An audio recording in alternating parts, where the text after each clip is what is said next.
The Treasure of Lemon Brown by Walter Dean Myers. Read by Ella Ben Emanuel. Part 1. The dark sky, filled with angry swirling clouds, reflected Greg Ridley's mood as he sat on the stoop of his building. His father's voice came to him again, first reading the letter the principal had sent to the house, then lecturing endlessly about his poor efforts in math. "I had to leave school when I was 13, his father had said. "That's a year younger than you are now.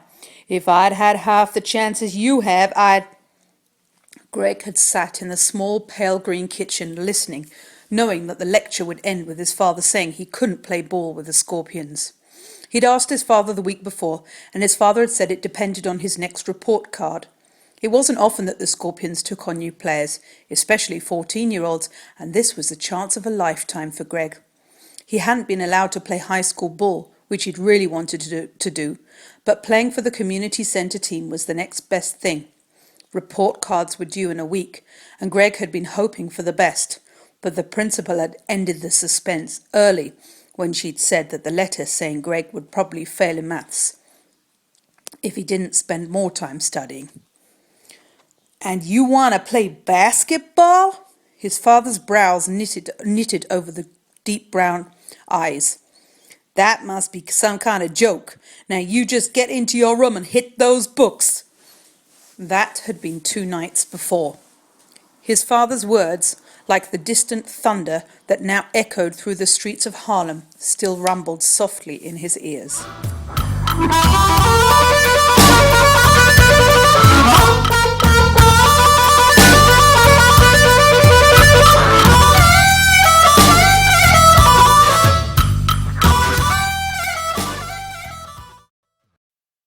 Part 2. It was beginning to cool. Gusts of wind made bits of paper dance between the parked cars. There was a flash of nearby lightning, and soon the large drops of rain splashed onto his jeans. He stood to go upstairs, thought of the lecture that probably awaited him if he did anything except shut himself in his room with his math book, and started walking down the street instead. Down the block there was an old tenement that had been abandoned for some months. Some of the guys had held an impromptu checkers tournament there the week before, and Greg had noticed that the door, once boarded over, had been slightly ajar. Pulling his collar up as high as he could, he checked for traffic and made a dash across the street. He reached the house just as another flash of lightning changed the night to day for an instant, and then the graffiti-scarred building to the grim shadows. He vaulted over the outer stairs and pushed tentatively on the door. It was open, and he let himself in. The inside of the building was dark except for the dim light that filtered through the dirty windows from the street lamps. There was a room a few feet from the door, and from where he stood at the entrance, Greg could see a squarish patch of light on the floor. He entered the room, frowning at the musty smell. It was a large room that might have been someone's parlour at one time. Squinting, Greg could see an old table on its side against one wall, and what looked like a pile of rags or a torn mattress in the corner, and a couch with one side broken in front of the window. He went to the couch. The side that wasn't broken was comfortable enough, though a little creaky. From this spot he could see the blinking neon sign over the bodega on in the corner. He sat a while, watching the sign blink first green, then red, allowing his mind to drift to the Scorpions, and then to his father. His father had been a postal worker for all Greg's life, and was proud of it, often telling Greg how hard he had worked to pass the test. Greg had heard the story too many times to be interested now. For a moment, Greg thought he heard something that sounded like a scraping against the wall. He listened carefully, but it was gone. Outside, the wind had picked up, sending the rain against the window with a force that shook the glass in its frame. A car passed, its tyres hissing over the wet street, and its wet taillights glowing in the darkness. Greg thought he heard the noise again. His stomach tightened as he held himself still and listened intently. There weren't any more scraping noises, but he was sure that he'd heard something in the darkness, something breathing. He tried to figure out just where the breathing was coming from. He knew it was in the room with him. Slowly he stood, tensing. As he turned, a flash of lightning lit up the room, frightening him with its sudden brilliance. He saw nothing, just the overturned table, the pile of rags, and an old newspaper on the floor. Could he have been imagining the sounds? He continued listening, but heard nothing, and thought it might have been just rats. Still, he thought, as soon as the rain let up, he would leave. He went to the window and was about to look out when he heard a voice behind him. "Don't try nothing, 'cause I got a razor here sharp enough to cut a week into 9 days.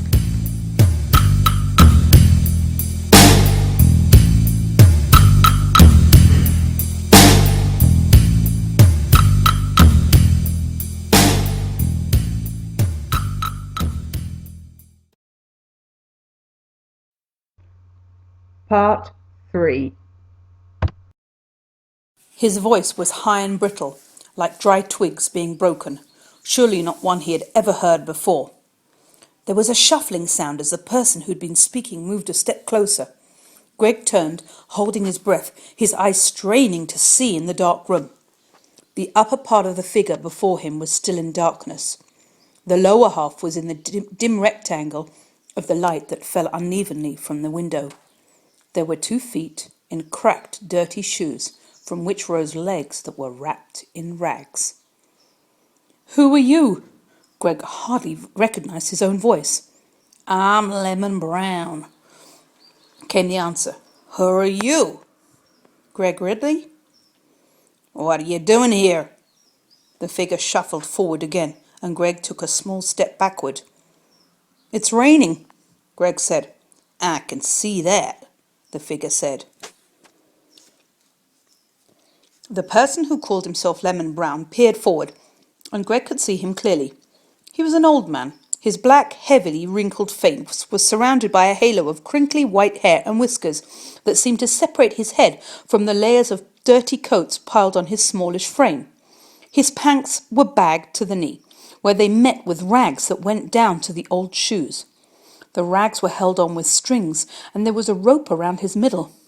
Greg relaxed. He'd seen the man before, picking through the trash on the corner and pulling clothes out of the Salvation Army box. There was no sign of the razor that could cut a week into 9 days. "What are you doing here?" Greg asked. "This is where I'm staying," Lemon Brown said. "What you here for?"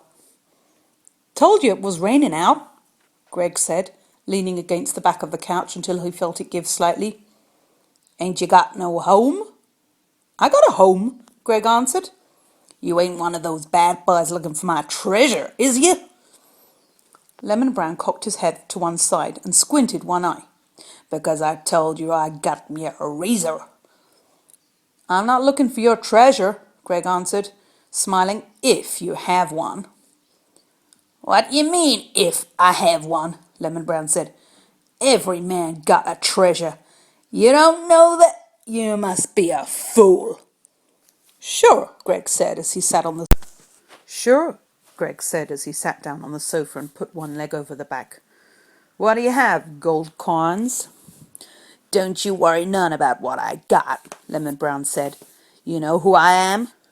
"You told me your name was Orange or Lemon or something like that." "Lemon Brown," the old man said, pulling back his shoulders as he did so. "They used to call me Sweet Lemon Brown." "Sweet Lemon?" Greg asked. "Yes, sir, Sweet Lemon Brown. They used to say I sung the blues so sweet that if I sang at a funeral, the dead would commence to rockin' with the beat. Used to travel all over Mississippi and as far as Monroe, Louisiana, and east over to Macon, Georgia." "You mean you ain't ever heard of Sweet Lemon Brown?" "Afraid not," Greg said.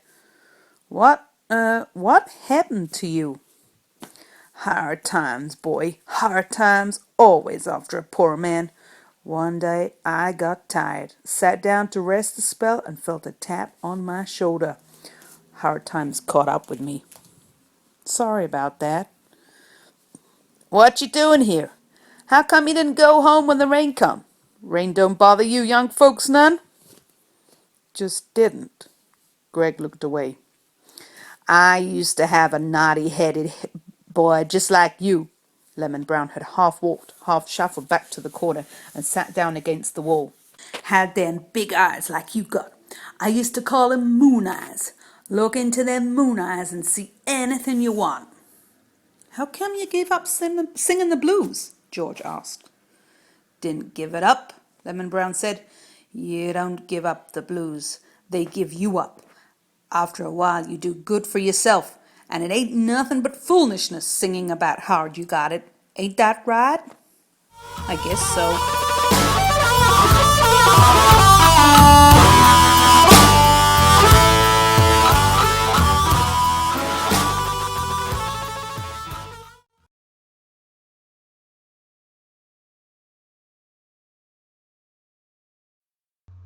Part 4.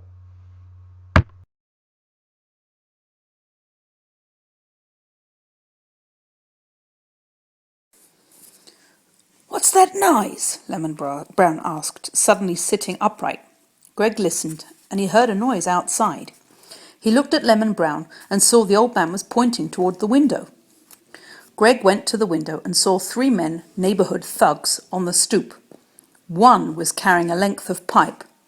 Greg looked back toward Lemon Brown, who moved quietly across the room to the window. The old man looked out, then beckoned frantically for George to follow him. For a moment George couldn't move. Then he found himself following Lemon Brown into the hallway and up darkened stairs. Greg followed up closely as he could. They reached the top of the stairs, and Greg felt Lemon Brown's hand first lying on his shoulder and then probing down his arm until he finally took Greg's hand into his own as they crouched in the darkness. "These bad men," Lemon Brown whispered. His breath was warm against Greg's skin. "Hey, ragman," a voice called. "We know you're in here. What you got up under those rags? You got any money?" Silence. "We don't want to have to come in and hurt you, old man, but we don't mind if we have to." Lemon Brown squeezed Greg's hand, in his own hard, gnarled fist. There was a banging downstairs and a light as the men entered. They banged around noisily, calling for the ragman. "We heard you talking about your treasure." The voice was slurred. "We just want to see it, that's all." "You sure he's here?" One voice seemed to come from the room with the sofa. "Yeah, he stays here every night." "There's another room over there. I'm going to take a look. You got a flashlight?" "Yeah, here, take the pipe too." Greg opened his mouth to quiet the sound of his breath as he sucked it in uneasily. A beam of light hit the wall a few feet opposite him and then went out.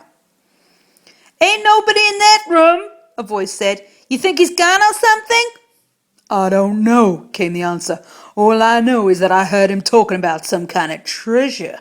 You know what they found that shopping bag lady with that money in her bags?" "Yeah. You think he's upstairs?" "Hey, old man, are you up there?" Silence. "Watch my back. I'm going up." There was a footstep on the stairs, and the beam from the flashlight danced crazily along the peeled wallpaper.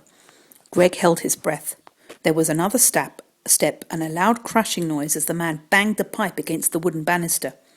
Greg could feel his temples throb as the man slowly neared them. Greg thought about the pipe, wondering what he would do when the man reached them, what he could do.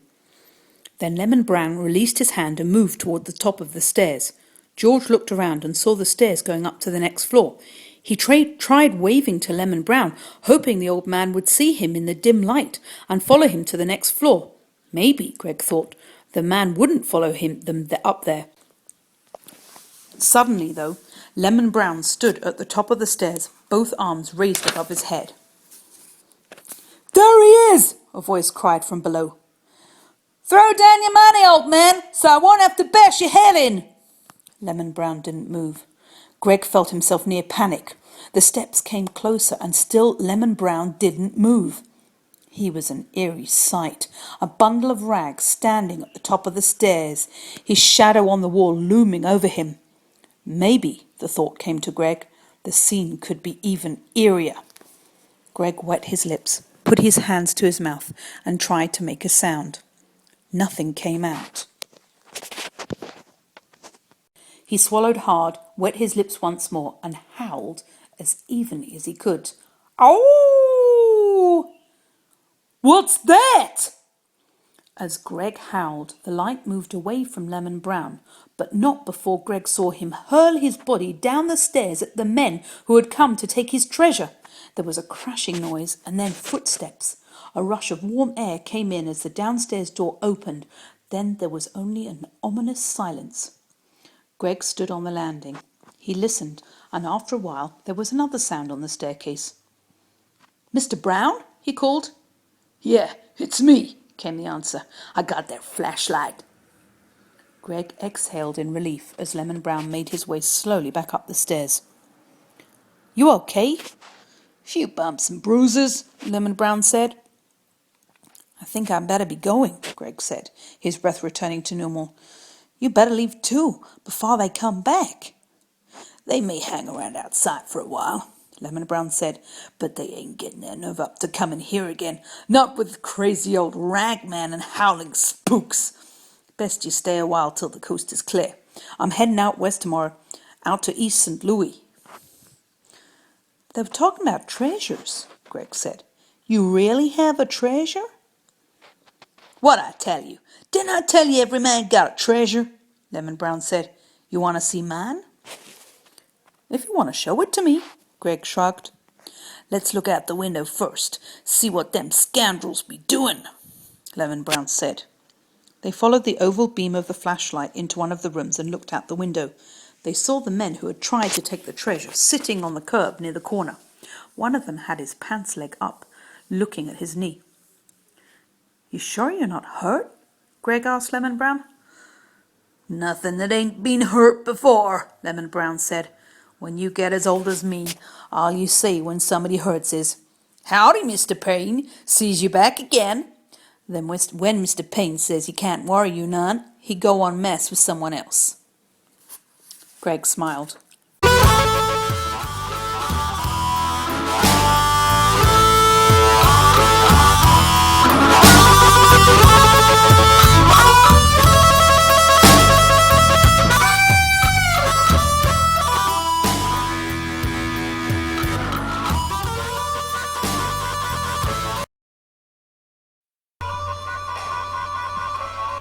Part 5.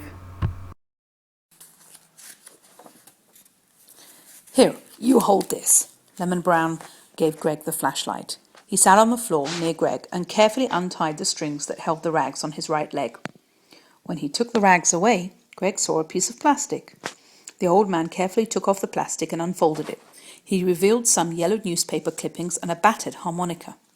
"There it be," he said, nodding his head. "There it be."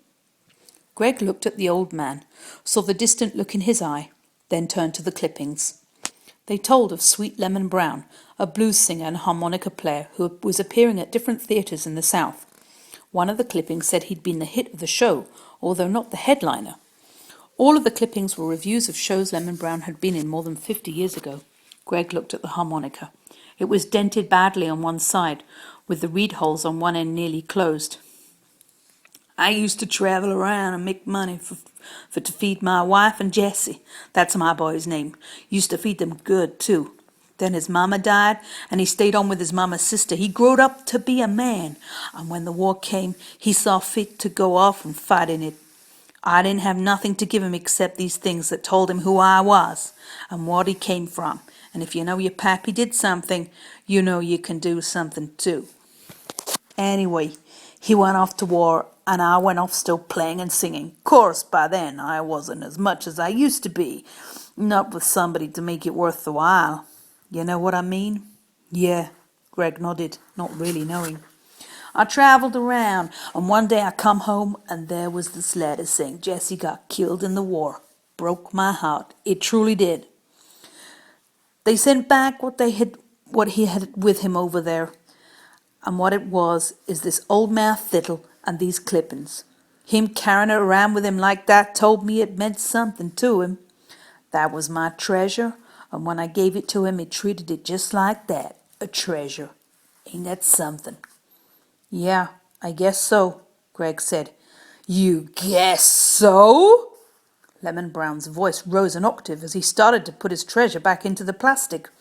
Well, you gotta guess, 'cause you sure don't know nothing. Don't know enough to get home when it's raining. I guess I mean you're right. You okay for a youngster, the old man said as he tied the strings around his leg. Better than those scallywags what come looking for my treasure, that's for sure. You really think that treasure of yours was worth fighting for? Greg asked. Against a pipe? What else a man got excepting what he can pass on to his son or his daughter, if she be his oldest? Lemon Brown said. For a big-headed boy, you sure do ask the foolishest questions. Lemon Brown got up after patting his rags in place and looked out the window again. Looks like they're gone. You get on out of here and get yourself home. I'll be watching from the window, so you'll be all right. Lemon Brown went down the stairs behind Greg. When they reached the front door, the old man looked out first, saw the street was clear, and told Greg to scoot on home. You sure you'll be okay? Greg asked.